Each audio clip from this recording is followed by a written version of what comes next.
Halo teman-teman jawab dat semua. Pernahkah Anda melihat pita-pita kuno dunia?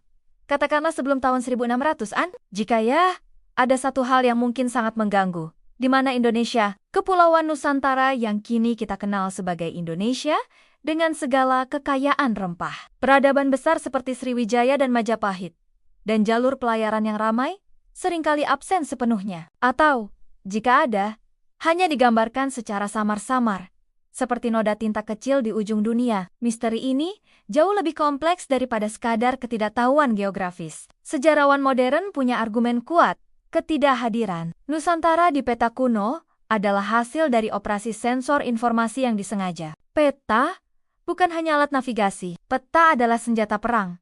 Dan peta adalah kunci menuju kekayaan. Sebelum abad ke-16, bagi kebanyakan orang Eropa, dunia seolah berakhir di India dan Tiongkok. Meskipun kapal-kapal Nusantara sudah berlayar ribuan kilometer jauhnya, peta-peta Eropa menggambarkan kawasan kita sebagai kekosongan atau samudra putih. Mengapa? Karena Nusantara adalah pusat rempah-rempah paling berharga di bumi. Cengkeh, pala, dan lada. Menyembunyikan lokasi rempah adalah cara termudah untuk memonopoli kekayaan tersebut. Jika lokasi Pulau Banda diketahui publik, monopoli pala akan hancur seketika. Beberapa teori bahkan membawa kita pada kisah yang lebih jauh. Ada penganut teori seperti Arisio Santos yang menghubungkan ketiadaan Nusantara di peta kuno dengan benua Atlantis yang hilang. Mereka percaya bahwa Indonesia adalah tanah purba yang tenggelam di akhir zaman es, dan ketiadaan geografis di peta adalah cara kuno untuk menyembunyikan jejak peradaban yang seharusnya ada di sana. Tentu saja, ini teori yang cukup liar, namun ia menunjukkan betapa dalamnya misteri hilangnya kita dari catatan kartografi.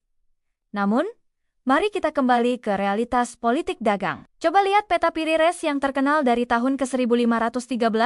Peta ini luar biasa akurat, bahkan mampu menggambarkan Amerika Selatan dengan detail mengejutkan. Tapi saat Anda melihat ke timur, perairan Nusantara tiba-tiba disensor, kabur, atau dihilangkan. Dugaan kuatnya, Piri-Reis tahu lokasi kita, tetapi dilarang mencantumkannya karena tekanan kekuatan dagang yang sangat menginginkan rahasia jalur rempah tetap terjaga. Venesia, Portugis, dan kekaisaran dagang lainnya menjadikan informasi geografis sebagai aset terpenting mereka. Bayangkan peta Portolan, peta navigasi laut yang sangat rinci antara abad ke-13 hingga ke-15.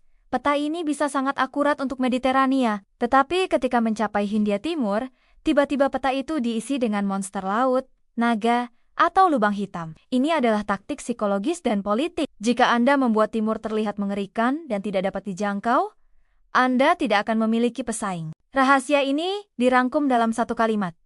Siapa yang tahu jalan ke timur, dialah yang menguasai dunia. Bahkan penjelajah legendaris seperti Marco Polo dicurigai menggunakan kode ketika ia menyebut Java Major dan Java Minor dalam catatannya. Sebagian sejarawan meyakini bahwa itu adalah upaya samar-samar untuk merujuk lokasi sebenarnya tanpa membuka pintu rahasia bagi pesaing dagang Eropa lainnya. Era penjelajahan juga menggunakan kartografi sebagai senjata. Ketika sisa-sisa armada Magolen kembali, peta yang disebarkan ke publik adalah versi yang sudah disunting. Detail rute yang akurat hanya diberikan kepada raja atau bangsawan yang membiayai ekspedisi.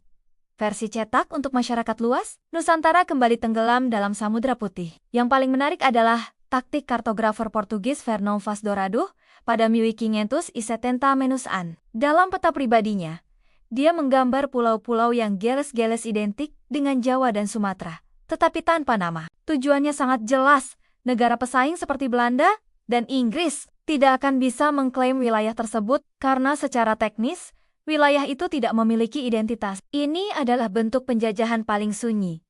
Penjajahan melalui penghapusan nama. Puncak dari monopoli informasi ini terjadi pada era Fock, sejak tahun ke-1602. Focke memiliki kartografer internal yang membuat peta sangat detail, terutama mengenai jalur-jalur sempit di Maluku yang penuh dengan kekayaan. Namun, peta-peta ini dikunci rapat di gudang arsip, dijaga seperti permata mahkota. Peta yang disebar ke publik tetap menggambarkan Asia Tenggara secara samar, mengarahkan perhatian dari lokasi rempah sebenarnya. Kegilaan monopoli ini mencapai klimaksnya di bawah Gubernur Jenderal Jan Pieterszoon Koen.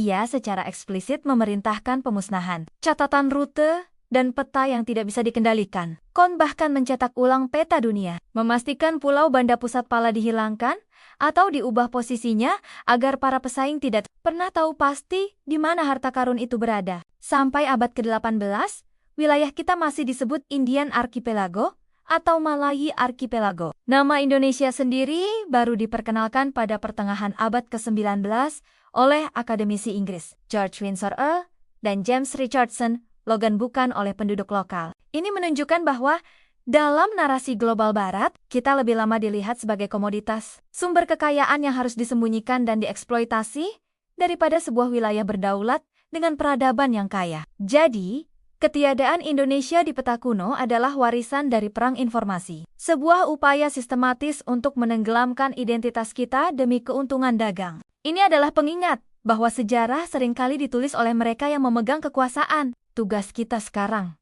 sebagai bangsa, adalah menggambar ulang peta secara naratif. Mari kita menuliskan sejarah dari sudut pandang bangsa Indonesia sendiri, memastikan bahwa kita tidak lagi menjadi beang-beang di lembaran sejarah dunia. Terima kasih sudah menonton.